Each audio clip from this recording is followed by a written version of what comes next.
World কাপের মতো final ম্যাচে মেসির ফ্যামিলি কেন আসেনি তাদের খেলা দেখতে? কেন গ্যালারিতে ছিল না একটিও লেজেন্ডারি কিংবদন্তি? কেন আর্জেন্টিনার ড্রেসিং রুমে যে দুইটি প্লেয়ার কান্না করছিল সেই দুইটি প্লেয়ারই মাঠ থেকে ইনজুরি হয়ে বের হয়ে গেল? ওয়ার্ল্ড কাপের শুরুর থেকে কামব্যাক করা এই দলটি ফাইনালে এমন কি হয়েছিল যে তারা এভাবে এলোমেলো খেলে ওয়ার্ল্ড কাপ থেকে বাদ পড়ে গেল?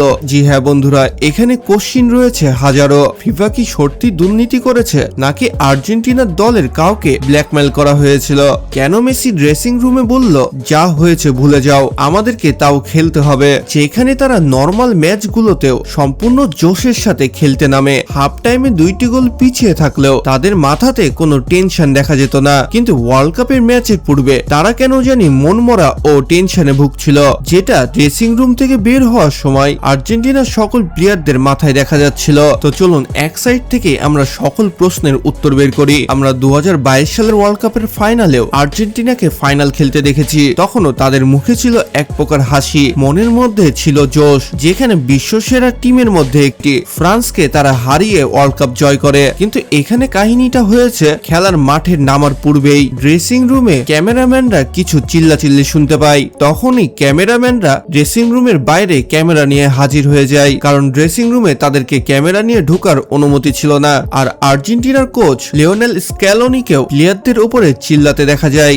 মেসিও তখন বলে ওঠে যা হয়েছে ভুলে যাও, এখন আমাদেরকে খেলতে হবে। আর এটাই সন্দেহ হয়ে দাঁড়িয়েছে সম্পূর্ণ বিশ্বে। সম্পূর্ণ ফুটবল ভক্তরা এখন ভাবছে যে আর্জেন্টিনা কিভাবে হারলো, কারণ খেলা শুরুর বাঁশি বাজানোর পর থেকে আর্জেন্টিনার খেলা লক্ষ্য করলে দেখা যায় তারা শুরু থেকেই এলোমেলো খেলছিল। কে কাকে পাস দিচ্ছে, কে কোন পজিশনে খেলছে, সবকিছুই যেন এলোমেলো হয়ে গেছিল। কিন্তু আর্জেন্টিনা যেভাবে ডিফেন্স করে খেলেছে, মার্টিনেজ যতটা হওয়া গোলকে বাঁধিয়ে দিয়েছে, সেটা ছিল আসলে অসাধারণ। কিন্তু আর্জেন্টিনা যেখানে সবসময় অ্যাটাকিং মোডে খেলে, ফাইনালের ম্যাচে তারা হয়ে গেছিল ডিফেন্সিভ মোড। একটি প্লেয়ারকেও অ্যাটাকিং এ যেতে দেখা যাচ্ছিল না।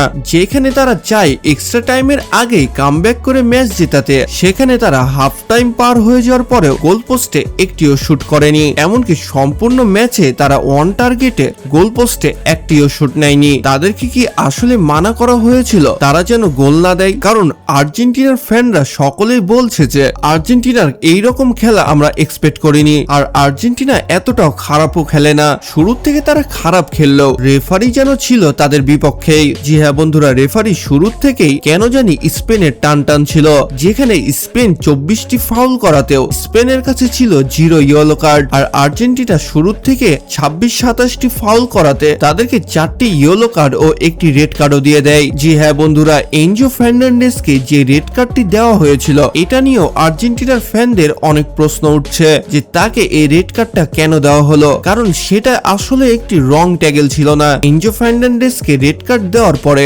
লিওনেল মেসি ও তার সম্পূর্ণ দল রেফারিকে VAR চেক করতে অনেকভাবে অনুরোধ করে, কিন্তু রেফারি তাদের কথা একদমই শুনে না। যেখানে এনজো ফার্নান্ডেজের প্রথম ইয়েলো কার্ডটাও ছিল একটি কাকতালীয় ঘটনা। এনজো ফার্নান্ডেজ রেফারিকে ফাউল চাওয়াতে, মানে রেফারির সাথে কথা বলাতে তাকে ইয়েলো কার্ড দিয়ে দেওয়া হয়। যেখানে স্পেনের কুকুরেল্লা মুখে হাত দিয়ে লিওনেল মেসির সাথে কথা বলে, যেটা ফিফার নতুন রুলস অনুযায়ী একটি অপরাধ, আর এই অপরাধের জন্য রেফারি তাকে রেড কার্ডও দিতে পারবে, কিন্তু তাকে ইয়েলো কার্ডও দেওয়া হয় না। মানে কোনো প্লেয়ারই মুখে হাত দিয়ে অপোনেন্ট টিমের প্লেয়ারের সাথে কথা বলতে পারবে না। কিন্তু এখানে স্পেনের প্লেয়ার এই অপরাধ করার পরেও খুব সুন্দরভাবে ছাড় পেয়ে যায়। এছাড়াও আর্জেন্টিনার ফ্যানদের একটাই প্রশ্ন যে লিওনেল মেসি ও স্ক্যালোনের ফ্যামিলি কেন ফাইনাল ম্যাচ খেলতে দেখতে আসেনি? তাদেরকে কি জিম্মি করে আর্জেন্টিনাকে হারানো হয়েছে? কেন ওয়ার্ল্ড কাপের পরে তাদের কোনো রিয়াকশনও দেখা যায়নি, সেইটা হোক সোশ্যাল মিডিয়াতেই? এছাড়াও ক্রিস্টিয়ান রোমেরো কেন ডোনাল্ড ট্রাম্পের সাথে হাত না মিলিয়ে চলে গেল, যেখানে সে একটি আমেরিকার প্রেসিডেন্ট, সবাই তার সাথে হাত মিলাতে চায়, কিন্তু আর্জেন্টিনার প্লেয়াররা কেন তাকে অ্যাভয়েড করলো? এছাড়া আরো একটি কথা শুনলে আপনারা অবাক হবেন, ওয়ার্ল্ড কাপ শেষে সব দেশ নিজের দেশে ফিরে গেলেও, এমনকি আর্জেন্টিনার টিমও দেশে ফিরে হয়ে গেলেও দেশে ফিরেননি Lionel Messi, Alvarez, Lautaro Martinez, De Paul, Enzo Fernandez. এমনকি এখন তারা কোথায় রয়েছে, কি করছে এটা কেউ জানে না। এছাড়াও লিওনেল মেসির গোল্ডেন বল না পাওয়াতেও চলছে আলোচনা, যেখানে লিওনেল মেসি 8টি গোলের সাথে সাথে 4টি অ্যাসিস্টও করেছিল এবং স্পেনের রোড্রি যে কিনা গোল্ডেন বল পেল, সে ওয়ার্ল্ড কাপে না কোনো গোল করেছে না কোনো অ্যাসিস্ট, কিন্তু সম্পূর্ণ মাঠ দৌড়িয়ে খেলেছে এবং পাস বেশি খেলেছে। শুধু পাসের বেসিসে যদি গোল্ডেন বল দেওয়া হতো তাহলে অনেক ডিফেন্ডাররাই সেটা যোগ্য ছিল, কারণ বল ডিফেন্ডারদের কাছে বেশি থাকে আর দুইটা ডিফেন্ডার বেশি বেশি করে পাস খেলে ম্যাচ শেষে গোল্ডেন বলটা নিজের করে নিত।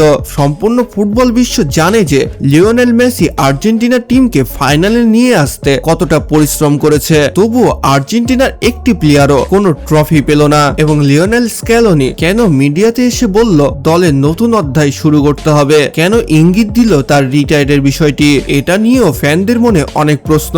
এবং এখন সব থেকে বড় বিষয় যে হাজারো লক্ষ কোটি ফ্যান এখন এটাই চাইছে যে ফাইনাল ম্যাচটি আবারও দেওয়া হোক, স্পেনের সাথে আর্জেন্টিনার খেলাটা আবারও হোক, যেন সব দুধ কা দুধ আর পানি কা পানি হয়ে যায়। তো আপনারা কারা কারা চান যে আর্জেন্টিনা বনাম স্পেনের ম্যাচটা আবারও হোক, তারও তো আমার কমেন্ট বক্সে অবশ্যই লিখে জানাতে পারেন। তবে আর্জেন্টিনার সেই ম্যাচটি সত্যি অনেক প্রশ্ন দাঁড় করিয়ে দিচ্ছে, এখানে কোনো সন্দেহ নেই। তো যাই হোক, এটার শেষ তো আমরা দেখতেই পাবো যে আসলে রহস্যটা কি ছিল। তো আপনারা যারা আমার চ্যানেলে নতুন তারা তো দ্রুত সাবস্ক্রাইব করে রাখুন। তো দেখা হচ্ছে পরবর্তী ভিডিওতে, ততক্ষণ ভালো থাকুন, সুস্থ থাকুন, আল্লাহ হাফেজ।